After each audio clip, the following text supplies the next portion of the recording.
Hey Scrappy Peeps, Suzanna here today for the next edition of Scrapbooking Boys to Men, this series that I'm doing with my friend Christine, and this is my layout. It is the letter E, and I chose to do eligible voter.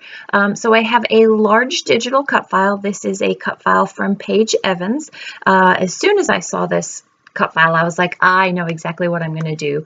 I think this mailbox is perfect for the mail-in ballot of my soon-to-be 18-year-old who will get to vote and be eligible to vote for the first time. So I am going to back this file. I have cut parts of the file, I've broken down the file, and parts of it I've already pre-cut with my silhouette. Other parts of it, it was just way too complicated to break the file apart, and so I will fussy cut it. So you can see that red piece, the flag, is part that I pre-cut, and then the next part that I'm going to put on is the base of the green, the stand of the mailbox, and then the rest I am going to glue down and fussy cut. So how I'm doing this is I've got liquid adhesive with a fine tip applicator from ThermoWeb Ultra Bond. If you follow my work, you know that I design for them. The fine tip applicator comes separate, and I definitely recommend that you get that. I love this adhesive because it is super strong. It is a really strong bond, hence ultra bond, and I love that it's easy to apply, as well as the fact that I can spend a long time, like you'll see with those letters when I back them with white cardstock, that it takes me quite some time to apply the adhesive, but it doesn't dry too quickly that I can't move things if I need to. So I'm going to back that file with white cardstock for the letters and then with black for the mailbox. So you'll see in the photo, it's not the best editing of that photo, but that our mailboxes, we live in a neighborhood where you have to have green posts and then black mailboxes. And so I have chosen different colors to be able to get that same color to mimic our mailbox. So that's what I am doing for the letter E, is eligible voter inspired by this mailbox. And of course, things are a little bit different in today's world with COVID. Thank you. So I thought it was a great way to document not only a COVID change, inspired change, but a landmark in my teenage son's life. He will be 18 in a few days, in a week, less than a week, slightly over a week, which is just crazy that I am going to have an 18-year-old in the house. But yeah, that's why we raise these children, is for them to keep growing and grow up and be independent thinkers and eligible voters. So other ideas for the letter E. You may not have a teenager who is an eligible voter and you want to work on something for the letter E. And so my other suggestions to you are every day. So you could do like something that they do every day, part of their routine. Education. So what grade are they in, or why you chose for them to be in a private school instead of a public school, or the reverse. Email. You could scrapbook an email from your teenage son or your male grown man. And what else did I have under E?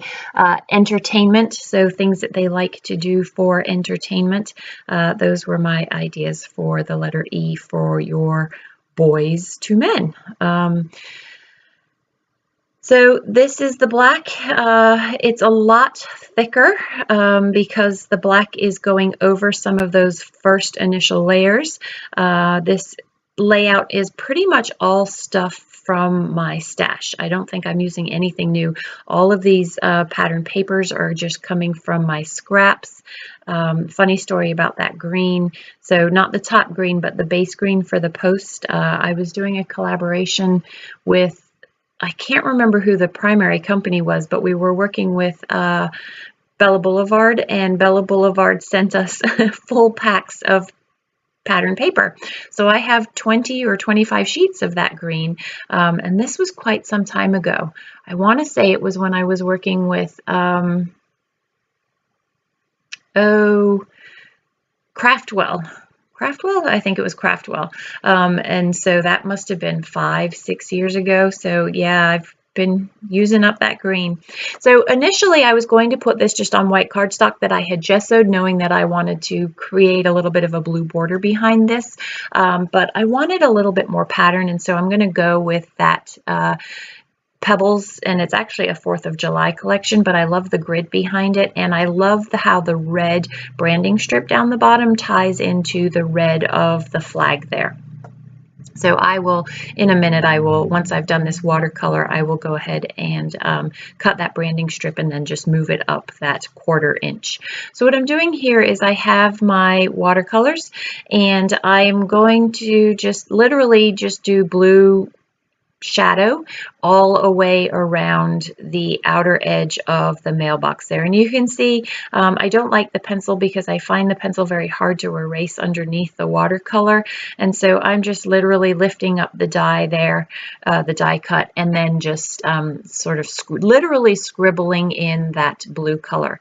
I like that just pop of color that it brings to the page, as well as once I put that photo on there, you'll see that Nicholas is wearing a gray blue shirt.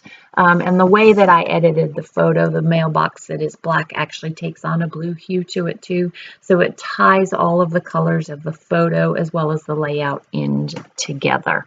I really think it pops that mailbox against that white background as well.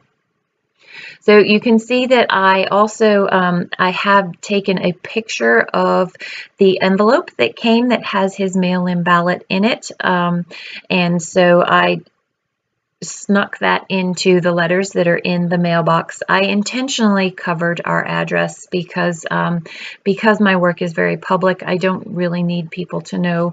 You know that we live in Virginia, but you don't need to know our exact address there. So I did, for privacy reasons, cover that up. So I was able to really get 2 photos in there, the photo of the mail-in ballot as well as the photo of him at the mailbox there. So that is really the bulk of the layout, and it doesn't really need a whole lot more. I am going to throw in a few embellishments, and that'll be in the rest of the video here, but you can see that the chunk of time in putting this layout together was really backing that digital cut file. I do wish that people who made files like this, it would be so much easier if they broke down the digital cut file. And given that so many of us do back them, it would be nice if files came that way. But, you know, I would even pay the extra money for that extra bit of the cut file. And I realize that's probably difficult in Silhouette too. For Design Studio, not Design Studio, but for the store to do that. So I've backed the photo again just to make it pop and add a little bit more color with a blue and red stripe. It's a diagonal stripe. This is a super old stamp set from Kelly Purkey, and I want to use the please note part of it. To me, it was just drawing attention to the fact that this is a milestone for my soon-to-be 18-year-old. So then I am going to, and I've stamped that directly on the photo. It is rare for me to do that, and it's very subtle. You can't see it, but if you are looking close up at the photo, the layout, you can actually see it much better. In order to draw your attention to it, I am actually going to put a red star next to it. So again, for my stash, you can see I have that black arrow. I know I'm going to use that, but I know I want to put some other things on the page, and they need to tie into that black arrow. And so you can see how I house things that I want to use on my trimmer there. So that was some Ellie's, that was not Ellie's, that's Chamel washi from, I can't remember what collection that is. And then these are bits from my stash. These are Ellie's Studio. I'm going to put 2 on the page here that you will actually, I'm only going to put that one, that Noteworthy, but I end up putting 2 others off camera. So these are some letters from, not Pink Fresh, from Pretty Little Studio, and I'm going to put eligible in using those, and then voter using, you can see those red glitter stickers that are there. Also off camera, because I do a lot of stuff off camera. I think it's really hard to see there's a difference in what you see when you're filming and creating versus when you kind of stand back and look at it. So I am off camera going to put, like I said, 2 coordinating selvage bits that go with that noteworthy. I'm going to put one that says important in red underneath the photo and another one on the top right hand corner. I'm going to use a black heart. It's a die from Doodlebug for ages ago from my stash, and then a gray little strip there that says this right here from Ellie's Studio. I like the way that that black in the top right hand corner pulls into the black of the mailbox and then to that black of the arrow. So there's that trio of black there. And then you're going to also have the trio of red between the flag, the red in voter, and then I'm going to move. So that star that I have next to please note right now, I'm going to move down to the noteworthy. And it just pulls it together nicely and kind of moves your eye around the layout rather than just having this really dominant black mailbox in the center there. So that, my friends, is going to wrap it up. Please be sure to head over to Christine's channel and check out what she's done for the letter E today. Thanks for stopping in. I hope you're doing well. Enjoy the close-ups. Come back again soon. Take care.